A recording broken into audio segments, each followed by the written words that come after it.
Hi, welcome. My name is Katie Knowles, and I am the Maine Farm and Seed to School Coordinator for the Child Nutrition Office. I'm excited to introduce you to some exciting recipes featuring a locally grown and processed local food product.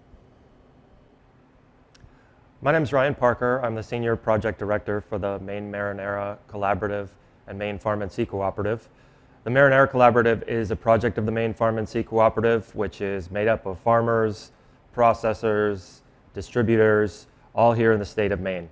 So the marinara that we're going to be featuring today includes vegetables that are grown right here in Maine at places like Jordan's Farm, Snell Family Farm, Belanger and Sons Farm, Liberation Farm, Cultivating Community, New Roots Cooperative Farm, Leary Farm, and Spear Farm.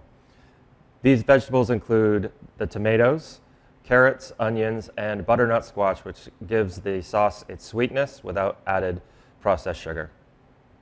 This product qualifies for the local food fund here in Maine, and we're really excited to be working with Chef Mike here to process or produce some recipes that you can use right in your school nutrition program.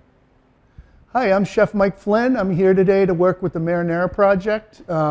It's really exciting here at Department of Education that all the support we're getting regarding farmer growing food for our school nutrition programs.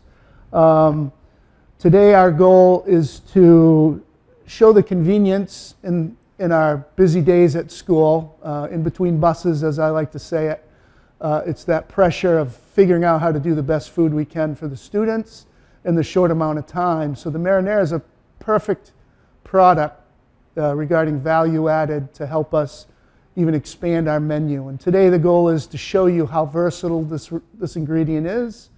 It gives great flavor and texture profiles to replace any tomato product in any of your USDA compliant recipes. Also, to share with you how the product is packaged right now, here is the Maine Marinara box that you can acquire. It is in a bag. You open the tab, you peel off the seal like you would in any other product that you might get in a bag or a bottle, and you pour it right out of the bag. So it's relatively convenient.